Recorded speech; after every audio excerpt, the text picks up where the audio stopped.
Well, the way that this war should end is that we should give the Ukrainians what they need to forcefully expel Russian troops from their sovereign territory, and that includes Crimea.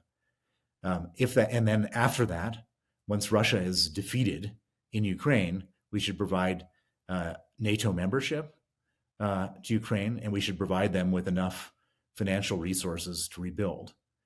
Hello and welcome to Frontline for Times Radio with me, Kate Chabot. And today we are talking to the financier and political activist Bill Browder. He is the founder and CEO of Hermitage Capital Management and was the largest foreign investor in Russia until 2005, when he was denied entry to the country for exposing corruption. He's currently campaigning to impose sanctions against corrupt individuals linked to the Putin regime and to free political activists imprisoned by it. Bill Browder, welcome to Frontline. Thank you so much for your time. How precarious is President Putin's position at the moment? In my opinion, he's truly on the ropes. This is the most significant threat to his power that's occurred in the last 23 years. The fact that there was an armed rebellion that really moved all the way through provincial Russia and made it within 2 hours of Moscow before it was diffused. I wouldn't say defeated. And the fact that the leader of this armed rebellion, Yevgeny Prigozhin, has not borne any significant consequences. Normally, if somebody attempts to take out the king, they better succeed. Because they'll get taken out, and nothing has happened. They didn't take him to Red Square, put him in a guillotine, and chop his head off. They didn't do anything to him, and so as I watch this situation unfold, I think that there is a huge chink in the armor of Vladimir Putin, and unless he does something very radical, he's a dead man walking. And why do you think Yevgeny Prigozhin so far has not been sanctioned? Well, it's a mystery, really. I mean, and it's worse than him not even be sanctioned. So during at the moment when he was had his convoy of 8,000 soldiers going through different Russian cities, the Russian security services raided his offices in St. Petersburg, where he ran his operations. And in that office raid, they found large amounts of cash, allegedly $111 million worth of cash in different currencies. That cash was at that time taken by the police. And as I understand it, that cash has now been returned to him. So not only has he not, nothing has happened to him, but even the cash that they had grabbed, they gave it back to him. And so there's something very fishy going on. And so why is that? Well, there's a number of things on the surface that we know, and a lot of things underneath the surface that we don't know. But what we do know on the surface is that Yevgeny Prigozhin is one of the few competent military men in Russia, and he was using his military competence to run operations in Africa. And there's 17 different Wagner mercenary operations in Africa, where that's effectively how Russia runs its foreign policy in Africa. So if he were to be killed or in some way taken out of circulation, then the entire Russian foreign policy in Africa and other places, Syria, for example, would probably either collapse or end up being put in a very precarious place. And you believe that President Putin will now be embarking upon a purge, a massive purge, which you see both as terrible and optimistic at the same time. Why is that? Well, so first of all, the only natural reaction to a strong man being humiliated is for the strong man to express his strength in a very visible way so other people don't then try to challenge him. And so either Putin embarks on a almighty purge where he reasserts his authority and scares everybody into submission, or he ends up finding himself in a position where either Prigozhin or somebody else has another run at him, and this time more successfully. And so I've seen it in other places. For example, in Turkey, when there was an attempted coup against President Erdogan, Erdogan arrested everybody and anybody who he had any distrust of, and there's like 50,000 people still to this day in Turkish prisons because of that. And so that's the kind of action I would expect of Putin. Interestingly, we're now almost 2 weeks after this whole event, and we don't see that purge starting, which makes me believe that Putin really is in the most precarious position right now. Now, a large part of your work is getting the Magnitsky Act passed in as many countries as possible, named after your late lawyer friend who was killed in custody in Russia. The idea to sanction, to seize assets of and ban the travel of corrupt individuals linked to the Putin regime. How effective is it proving? Well, so the Magnitsky Act was the very first piece of legislation, first tool that was put in place to punish Putin and punish his regime. It was put in place in 2012, and the Magnitsky Act freezes the assets and bans the visas of people who are human rights violators and kleptocrats in Russia. And because Putin and his regime are so money focused, because their whole raison d'etre is to do terrible crimes in their own country, financial crimes and physical crimes connected to those financial crimes, and then keep that money in the West, this was a major blow to Putin. He values money more than human life, and his whole business model is to steal as much as possible. And so this was the first tool put in place. He reacted violently to the passage of the Magnitsky Act. He went on a rampage. He banned the adoption of Russian orphans by American families in retaliation. He made it his single largest foreign policy priority to repeal the Magnitsky Act. He even sent a lawyer, a female lawyer named Natalia Veselnitskaya, from a Kremlin lawyer, to meet with Donald Trump Jr., Jared Kushner, and Paul Manafort at Trump Tower on June 9th, 2016, after Trump was nominated before he was elected, to beg for the repeal of the Magnitsky Act if he was elected. That hasn't happened. And what the Magnitsky Act has done is created a template which is now being used in all actions against Putin and his regime. And so all of the sanctions, the many thousands of people sanctioned in the UK and the EU and various other countries, all emanated from this Magnitsky Act. That was the basic template for causing trouble for the Putin regime. And Putin would like to have everybody think that these sanctions aren't hurting him. But I can tell you they are profoundly. Putin keeps most of his money in other people's names. That money is frozen in many cases.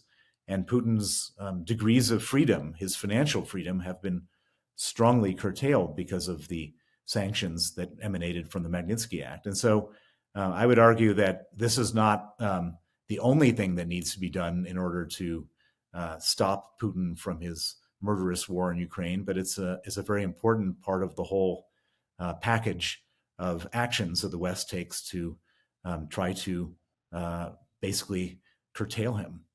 So in that light, you wouldn't say that sanctions alone would go far enough to starve his war effort, effectively enough to end the war? Well, sanctions could starve his war effort. So what have we done so far in the sanctions world? The West has frozen $350 billion of Russian central bank reserves. Originally, when Putin started the war, he had $650 billion in reserves, effectively his war chest. And more than half of that has been taken out of commission by the sanctions. The sanctions have also frozen the assets of about 45 of the top 118 oligarchs. These are people who hold Putin's money for him. And that money is no longer available to Putin for various nefarious purposes. The sanctions have also made it impossible for the Russian government and Russian companies and Russian banks to borrow money on the international capital markets, which means that whatever money that they don't have access to in their own accounts, they can't replenish it with borrowing. But the one place where the sanctions have not hit, which is the elephant in the room, is that Russia exports between $500 million and $1 billion a day of oil and gas. And that export flow continues, and the money flow from those exports continues back into Russia. And we haven't had the stomach to basically do a full embargo a global embargo on this Russian sale of oil. And if we did that, that would starve Putin of the ability to further conduct this war. It's both practical, possible, and it should be done. The way it's possible, people say, well, the Indians or the Chinese are buying this oil. How do you prevent them from doing it? Well, the oil has to go on boats. It has to go on oil tankers, and those boats can be, for example, we could pass a law. The West could pass a law to say that any oil tanker that moves any drop of Russian oil can no longer dock in any port in the EU, in the United States, and Canada, and Japan. We could also say that any ship owner would no longer have access to insurance for their ships if they were moving Russian oil. And we could also say to the Indians and Chinese that any entity that's involved in the refining of that oil would be put on the U.S. sanctions list or the EU sanctions list. And if we did all those things, that would prevent the Russian government from continuing to sell their oil. However, the reason we don't is that we're in a world of inflation, inflation and cost of living crisis, and nobody wants to exacerbate that by cutting off Russian oil and having the oil price rise. And so that's the real elephant in the room. If we were to stop the flow of oil from Russia to the West, the money would run out and Putin wouldn't be able to conduct his war. And we're in this strange situation where, on one hand, we don't want to jam up the price of oil for inflation purposes, and on the other hand, then we're having to dig into our own pockets to give money to Ukraine to fight off the Russians. So we're giving money to Russia through the sale of oil to kill Ukrainians, and then we're giving money to Ukraine to fight back. The easy solution is to not have Russia have any more money. Makes total sense when you explain it like that. Now, a large part of your work is trying to free political prisoners in Russia. And we in particular have been following the incarceration of the American journalist Evan Gershkovich. You are campaigning for you are campaigning for Vladimir Kara-Murza, a Russian British national, to be freed. Tell me a bit more about your colleague and what you know about his condition. So Vladimir Kara-Murza is a Russian-British journalist and opposition activist.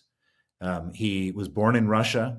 He came to the UK in his teenage years. He studied at Cambridge University and got his degree in history and political science from Cambridge.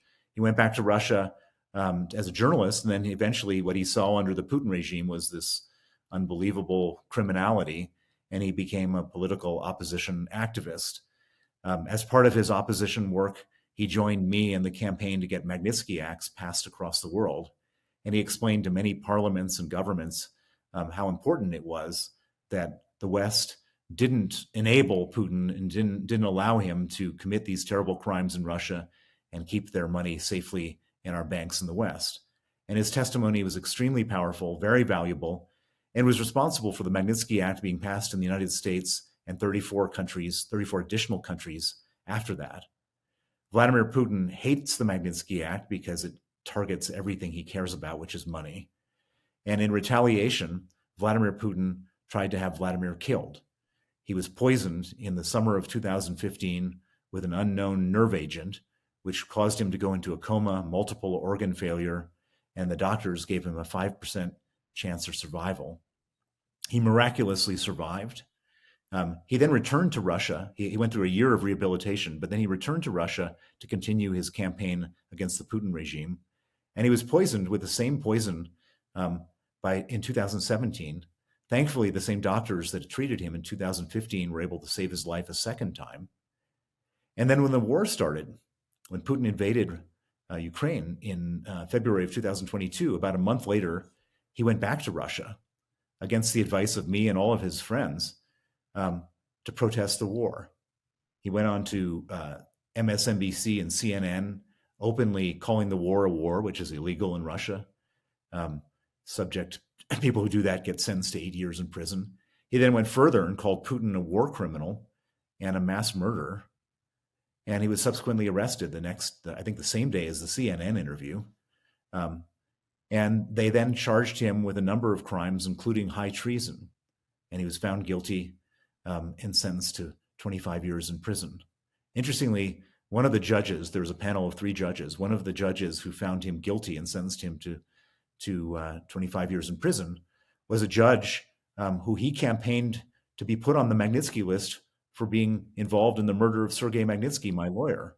And so he's responsible for this judge being sanctioned, and then the judge retaliates by sentencing him to 25 years in prison.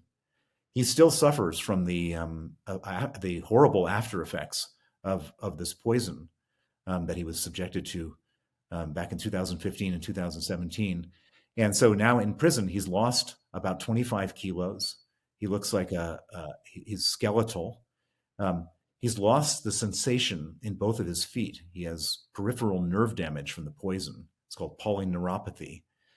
He's starting to lose the sensation in the left side of his body. And left untreated, which is how it is being left untreated, they're not giving him any medical attention, it could lead to total paralysis and death. And so I don't believe that there's any chance that he'll survive a 25-year sentence. I don't even think he'll survive a 5-year sentence. And so I'm spending a lot of my time, energy, and resources campaigning to get him out of prison. And one of the things which I'm trying to do is get the British government to actually wake up and help him. And you mentioned at the beginning of your question the case of Evan Gershkovich. Evan Gershkovich is a Wall Street Journal reporter who was arrested and taken hostage and deserving of all of the world's attention. But strangely, Rishi Sunak has mentioned Evan Gershkovich on a number of occasions, has never mentioned the name Vladimir Kara-Murza, even though Vladimir Kara-Murza is a journalist and a British citizen. The British government is providing Vladimir with sort of basic consular services. What that means is they'll provide him with English language periodicals and warm socks in the winter, but they're not going to bat. I don't hear any public statements that the British government is trying to free Vladimir Kara-Murza, and I find that really upsetting and shameful, and it really reflects badly on a much bigger problem, which is that the British government, when you get taken hostage, if you got a British blue passport, don't expect the government to do anything for you, and there's many other cases just like it.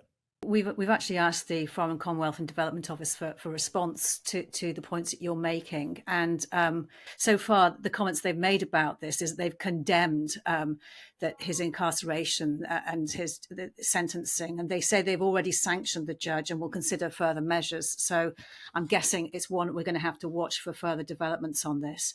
But it has emerged that 2 British peers were among 50 people at a party by the Russian ambassador to the UK to mark the creation of the Russia, independent Russia of the Soviet Union. This happened in the last week.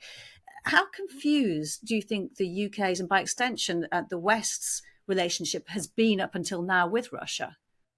Well, so what we had going on up until 2022, February 2022, was a complete sort of appeasement approach towards Russia from Britain, from the EU, from the United States, and various other places. And one of the reasons for this appeasement approach was everybody really enjoyed all of the financial benefits that Russia provided. So if you were in Germany, you loved the cheap Russian gas. Same thing in Italy and Austria. If you were in the UK, you loved the oligarch money. And so what we saw was that all these people became almost addicts to Russia, to Russian influence and Russian financial influence.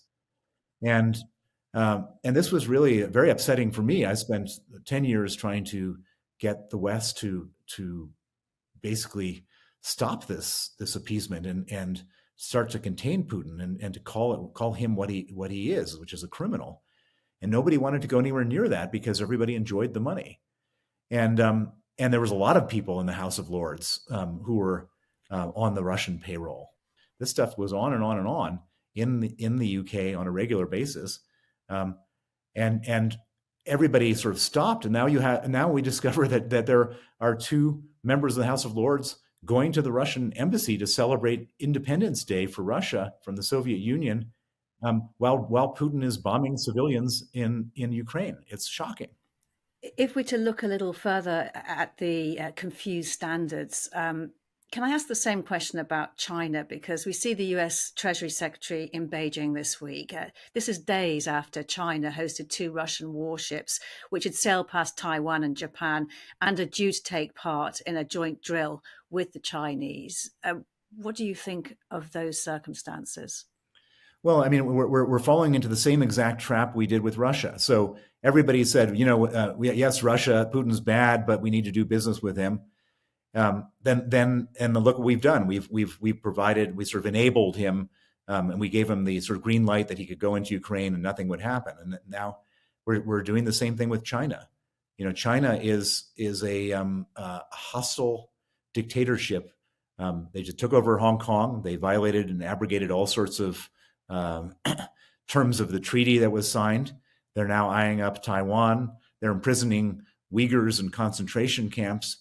And we're busy sending trade missions. That we should be doing everything we can to extricate ourselves from any kind of mutual dependence on China, because they will use any kind of economic leverage they have to carry on and doing malign things around their borders and in other places. And we've seen it before. This is the same playbook as the Russians played, and now it's being played out in China, and we're falling into the same trap. And I think it's a very big mistake. What do you think the consequences could be? Well, the consequences are going to be that if we end up in a situation where we're doing more business with China and they were to invade Taiwan, we either have to then suffer a bigger economic consequence if we decide to condemn that, or if we decide to sanction them, or if we decide to support Taiwan militarily, or the alternative is that there's no economic consequence and they get away with murder.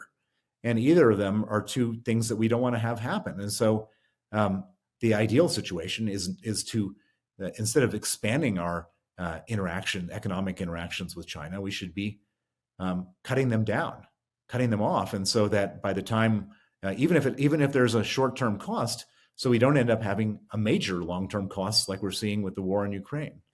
You've talked about the need for a more muscular foreign policy when a country invades another in Europe. Where has the foreign policy gone wrong? Well, the foreign policy went wrong. For the entire foreign policy was a Chamberlain-esque policy of appeasement up until the moment that Putin rolled across the border on February last year. We have been just craven appeasers of Vladimir Putin, and that foreign policy didn't work. And if we had a foreign policy like we actually have right now as far as Russia is concerned, which is a very tough policy, if we had done that after, for example, the invasion of Georgia in 2008, Putin might not have moved on Crimea.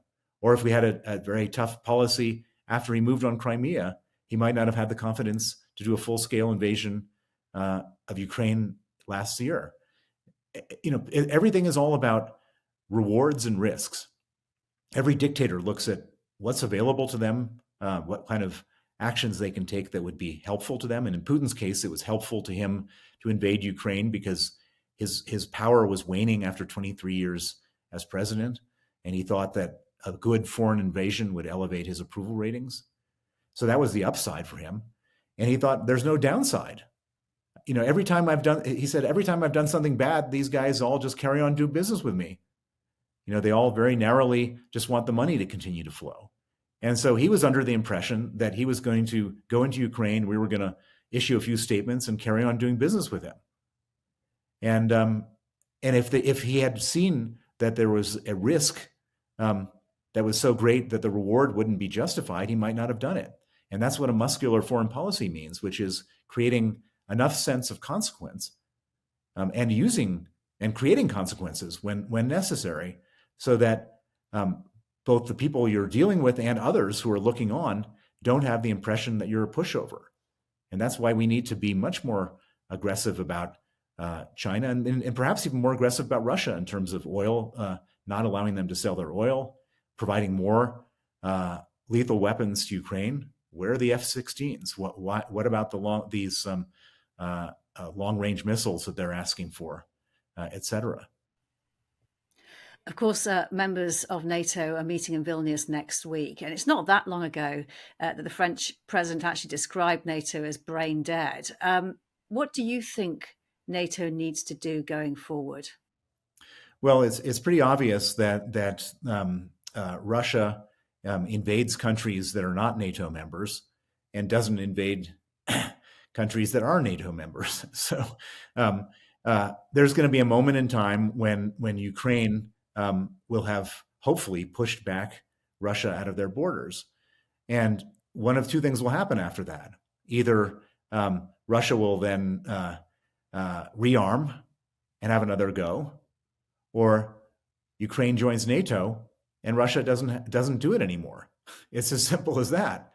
And everybody says we don't want to directly be involved in a war with Russia, and therefore we don't want Ukraine to be part of NATO because they're involved in a war with Russia. Well,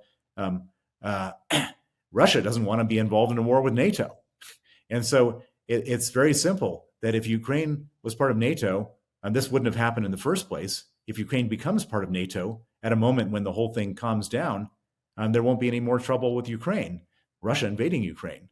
And so Ukraine should be admitted into NATO. And to the extent that is it a question, are they a net benefit or detractor from NATO?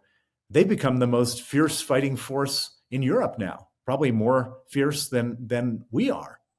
And so I think that it would be to the great benefit, to the great defense of all of NATO to have Ukrainian allies in this fight. And you would like frozen Russian assets to be redistributed in the future to rebuild Ukraine. How optimistic are you that that can actually happen? So Putin invades Ukraine in February 2022.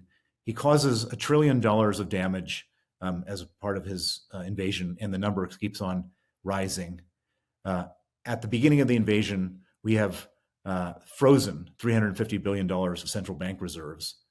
It seems absolutely morally and financially sensible that we don't just freeze that money, but we seize it and we use that money for the defense and reconstruction of Ukraine.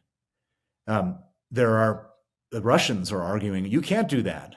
This money is protected by law, the law of sovereign immunity. In the same way as our embassy is protected, this money belongs to the government of Russia, and therefore it should be protected. And it just doesn't work that way. You can't invade a foreign country, create $1 trillion of damages, and then say, I'm protected by law. There's another law, which is the law of countermeasures, which says that if you create that kind of damage, that money should be confiscated. And so I believe that eventually the financial realities of this whole story are going to play themselves out. And we in the West, who are at the moment tiptoeing around this money, we're saying, oh my God, we don't want to do anything that might be seen to be legally controversial. Well, I don't think that when we're starting to raise taxes in order to rebuild Ukraine, people are going to be all that worried about the legal controversy. I think there's a legal case. Many top international legal experts have said it's legal and have come up with very clear explanations for how it can be done. And it's sort of the obvious thing. We're going to still have to dig into our pockets because the damage done to Ukraine is far bigger than the amount of money that's been frozen of Russian central bank reserves. But that's a clear, obvious, and sensible place to start. Suffice it to say, then, you are optimistic. Well, so at the very beginning of the war, none of the West would even supply tanks to Ukraine, and now there's hundreds and hundreds of tanks going in. We wouldn't supply long-range missiles. Now there's lots of long-range missiles going in. I believe that I don't know whether it's a year or 2 years or 6 months, but I believe that it's sort of a no-brainer that this is going to happen, because why would we basically allow Russia to use law to protect their money when they're violating the law in such a profound way and killing so many people and creating so much damage to Ukraine? It doesn't make any sense. The way this war ends will have so many consequences for Europe. What is the best scenario for it and for wider global stability? Well, the way that this war should end is that we should give the Ukrainians what they need to forcefully expel Russian troops from their sovereign territory, and that includes Crimea. And then after that, once Russia is defeated in Ukraine, we should provide NATO membership to Ukraine, and we should provide them with enough financial resources to rebuild. And then we should create the Iron Curtain again, what I mean by that is that we should create a set of disincentives for Russia ever to try this again to any neighbor that we care about. And we should be absolutely brutal about it. And we should not in any way have a re-engagement, a reset, an appeasement of Russia. This is a country that doesn't believe in international law, doesn't believe in respect for its neighbors. It's a conquest country, and we should stop them from doing that. And so we had this situation during the Cold War, and a Cold War is a lot better than a hot war, which is what we're involved in right now. And so to the extent that we get to this place, the key is to be so robust, like we were during the Soviet times, that they never try anything again. So do you think then that one of the lessons that will be taken away from this whole experience, the war in Ukraine, is that appeasement politics is over? Well, the lesson should be taken that appeasement politics is over. I don't know if it will be taken. And as you mentioned before, you have in the midst of China flexing its military muscles, you have trade missions with senior UK officials going to China. I think we haven't learned the lesson yet. We're sort of addicts, and we keep on going back to the dealer when we should be basically understanding that there's a lot of people in the world that don't believe in the same things we believe in and will do harm unless we have a robust policy. And we can still do business with bad countries as long as they understand that we have tough values, and if they cross a line, we'll do something about it. Bill Browder, it's been great speaking to you. Thank you very much for joining us on Frontline. You've been watching Frontline for Times Radio. My thanks to Louis Sykes, our producer. To support the work of Frontline, hit the subscribe button. You can also listen to Times Radio throughout the day or read it at times.co.uk. Thanks for watching. Bye-bye.